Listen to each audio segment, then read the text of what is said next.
বড় ছেলে এবারে 9 বছরে পড়ে গেল। মনে হলো যেন এই সবে হয়েছে, তারপরেই দেখো দেখতে দেখতে কত বড় হয়ে গেল।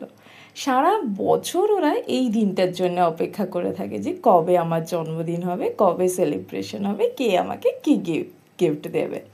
তো তখন তো ছোট মাস্টারের এক্সাম চলছিল, তার মাঝখানেই ওর জন্মদিন। তো ফ্যামিলি মেম্বাররা সবাই মিলেই জন্মদিনটা সেলিব্রেট করলাম।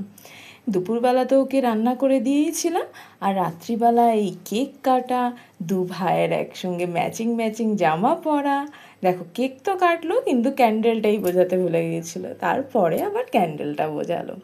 ক্যান্ডেল বুঝিয়ে প্রথম বাইটি হচ্ছে ভাইকে, তারপরে দাদি, চাচা, চাচি সবাই তো আছেই। দেখো কেক কেটে খাওয়া দাওয়া হলো, তারপরে রাত্রিবেলা একটু খাওয়া দাওয়ার আয়োজন করা হয়েছিল, এই সবাই মিলে একসঙ্গে বসে খাওয়া দাওয়া হলো। এই করেই একটা দিন ভীষণ মজারভাবে কেটে গেল। আর বাচ্চারা তো এই দিনটার জন্যই অপেক্ষা করে থাকে, কি বলো, তাই না? দেখতে দেখতে আবার একটা বছর ঘুরে যাবে, আবার একটা সেলিব্রেশন। তোমরা কিন্তু ওকে অনেক আশীর্বাদ করো, বড় হয়ে যেন মানুষ হয়। বাই।